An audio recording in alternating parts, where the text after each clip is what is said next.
ingin tahu siapa pengarang lagu Pakai hidupku ini dikuduskan bagimu. Lagu yang sangat indah, kenal hampir semua orang percaya.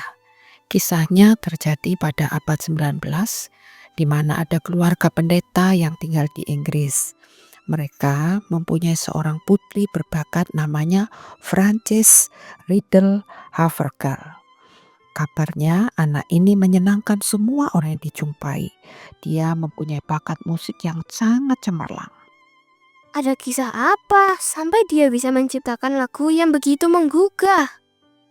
Dia berdoa bagi setiap orang yang ada di sekelilingnya. Bukan doa dengan suara keras, bahkan orang-orang yang didoakan pun tidak tahu bahwa dia sedang meminta Allah untuk memberkati mereka. Benar-benar kita contoh tindakannya. Aku mau melengkapi diri dengan firman Tuhan supaya peka terhadap kebutuhan orang lain. Anak-anak, perbaktikan sesaat lagi renungan tentang salah satu mukjizat yang dibuat oleh rasul-rasul. Apakah semua orang mengalami mujizat ini? Perhatikan baik-baik ya. Anak-anakku yang terkasih dalam Tuhan, sekali lagi kita bertemu pada hari ini. Kita akan mendengarkan firman Tuhan. Mari kita bersatu dalam doa. Ya Allah, kami mau mendengarkan berita firman Tuhan. Kiranya Engkau Tuhan Allah kami menolong dan menyertai kami dalam mendengarkan sabda-Mu. Di dalam nama Yesus kami sudah berdoa. Amin. Anak-anakku sekalian, kita akan mendengarkan tema firman Tuhan hari ini adalah kuasa firman atas orang lumpuh yang diambil dari Kisah Rasul pasal 3 ayat 1 sampai ayat yang ke-6. Nah, anak-anak, kita sudah mendengar ya bagaimana kuasa Tuhan itu menyertai para murid-murid pada hari Pentakosta. Hari Pentakosta adalah hari yang ke-50 setelah kebangkitan Yesus, ya. Nah, anak-anak, pada hari Pentakosta terjadi kuasa Roh Kudus yang memberikan pertobatan kepada banyak orang-orang yang datang dari berbagai pelosok itu, ya. Dari Mesir, Libya, Asia, bahkan dari Roma. Dan nanti yang dari Roma itu mereka bertobat dan kembali ke kota Roma dan mereka akan merintis, memimpin gereja di Roma. Ya, jadi luar biasa sekali. 3.000 orang yang bertobat. Nah, setelah peristiwa pada hari itu, maka murid-murid di sini kemudian pergi ke bait Allah, ya. Lalu pada jam 3 sore itu adalah giliran Petrus dan Yohanes, ya. Mereka pergi ke bait Allah itu dan mereka harus melewati satu tempat, ya, yang disebut dengan gerbang indah. Gerbang indah yang ada di serambi atau di halaman masuk bait Allah. Nah, disitulah mereka anak-anak, ya, untuk melayani di sana.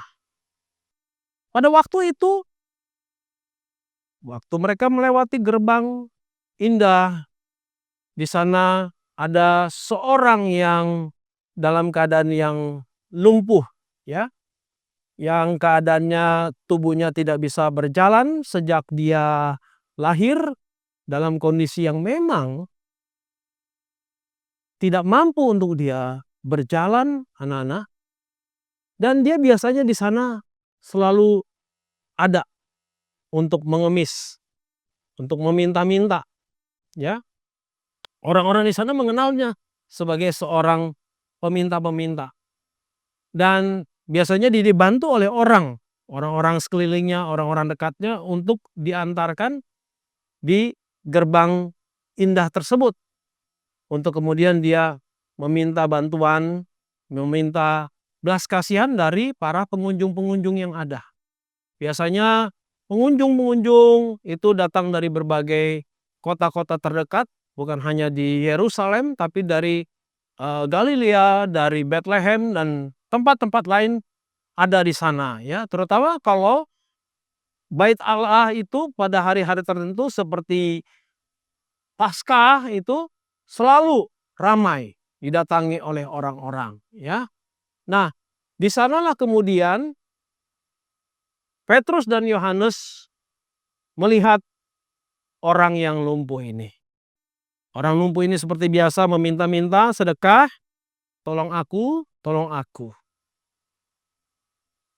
Namun ketika Petrus dan Yohanes melihat orang ini, ia berkata kepada orang lumpuh ini, "Emas dan perak aku tak punya, tapi apa yang ada padaku akan kuberikan kepadamu. Bangunlah dan berjalanlah." Itu yang dikatakan oleh Petrus kepada orang lumpuh ini. Maka orang lumpuh ini kemudian dia terjadi mujizat. Kuasa Tuhan bekerja, anak-anak. Luar biasa, ya. Hanya dengan perkataannya saja Simon Petrus kemudian membawa orang ini yang tidak bisa berjalan dari kecil untuk kemudian bangkit berdiri dan mulai berjalan. Orang-orang yang ada di sana kaget, sekaligus heran, sekaligus juga kagum dengan apa yang dilakukan oleh Simon Petrus dan Yohanes, ya. Nah, di sini kita bisa melihat bahwa Allah adalah Allah yang hidup, ya. Allah yang bisa membangkitkan. Orang dalam keadaan yang tidak berjalan bisa menjadi berjalan. Kasih Allah ada dalam diri Simon Petrus dan Yohanes. Belas kasihan yang muncul, ya. Simon Petrus dan Yohanes bukan orang kaya, bukan orang berlebihan. Kalau dipikir-pikir anak-anak, mereka secara materi tidak punya uang. Artinya Bapak percaya bahwa Petrus dan Yohanes pada waktu sedang di gerbang indah itu betul-betul tidak punya uang. Ya. Tetapi tanpa uang itu bukan jadi kendala untuk menjadi berkat. Amin. Uang bukan satu-satunya cara untuk kita bisa memberkati orang, untuk menolong orang. Apa yang dilakukan oleh Simon Petrus dan Yohanes ini adalah cara yang berbeda daripada umumnya orang menolong sesamanya. Orang menolong sesamanya berpikir kalau dia punya uang, maka dia bisa menolong, membantu. Bantuan kepada orang yang kekurangan, orang yang membutuhkan, tidak cuma diukur dari harta, ya anak-anak. Dari uang, bukan. Tapi dari apa yang kita punya. Kalau kita punya adalah talenta, karunia, kepintaran, kecerdasan, ya berikanlah kecerdasan, kepintaran itu untuk membantu orang lain.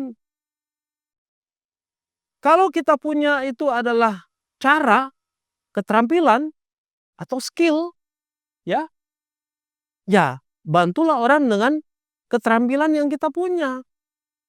Kamu terampil dalam hal apa? Dan orang itu membutuhkan apa? Kamu bisa bantu mereka.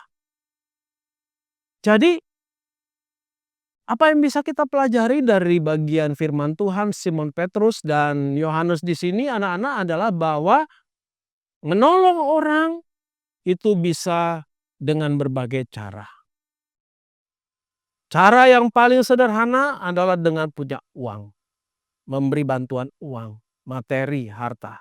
Tapi cara yang lain yang lebih besar, yang lebih baik adalah memberikan kasihmu, memberikan keterampilanmu, memberikan kepandaianmu, memberikan karuniamu, memberikan mujizat yang engkau punya yang diberikan oleh Tuhan kepada orang lain. Amin. Biar kiranya kamu juga boleh menjadi berkat bagi banyak orang. Mari kita bersatu dalam doa. Bapa yang baik, kami datang kepadamu bersyukur. Hari ini kami sudah mendengar pelajaran dari Petrus dan Yohanes yang menjadi saluran berkat. Menolong orang dengan memberikan apa yang mereka punya. Kiranya anak-anak kami di sini juga berusaha menjadi saluran berkat dengan memberikan apa yang mereka punya. Pimpin mereka, sertai mereka. Dalam nama Yesus kami sudah berdoa. Amin. Demikianlah anak-anak, kita sudah belajar bagaimana menolong orang lain ya. Kiranya kalian juga bisa senantiasa menjadi berkat bagi sesama dengan menolong membantu sesamamu yang membutuhkan. Tuhan memberkati. Oke, kita ganti dulu ya.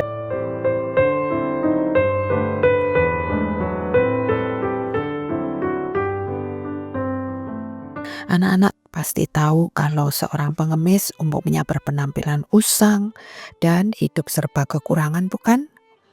Namun, ada seorang pengemis berasal dari India yang memiliki harta setara 15 miliar rupiah. Dia punya apartemen dan toko. Wah, Kira juga mau jadi pengemis tapi kaya. Hidup kita bahagia kalau menjadi berkat, bukan minta dari orang lain. Perhatikan pengemis lumpuh yang dicatat Lukas. Semula dia hanya meminta uang, namun ternyata dia mendapatkan lebih dari yang diminta, yaitu kesembuhan. Apakah dia menjadi bahagia setelah sembuh? Dia tidak minta-minta uang lagi. Mungkin penghasilannya berkurang, namun hidupnya sangat bahagia karena berada dalam persekutuan bersama Allah dan memuliakan Allah sebagai saksi Kristus. Pikir-pikir banyak keinginan Keira yang tidak dikabulkan Tuhan. Namun Tuhan yang setiap hari diajarkan Alkitab itu sangat baik. Penuh bijaksana, pasti tidak ada yang salah ketika keinginan Keira yang liar ini tidak dikabulkan. Maukah belajar bersyukur dan meminta kekuatannya untuk senantiasa memuliakan Allah? Keira mau, teman-teman, juga kita doakan semua bersedia. Mari kita mengenal Allah melalui Kisah Rasul 3 ayat 9 sampai 26. Soli Deo Gloria.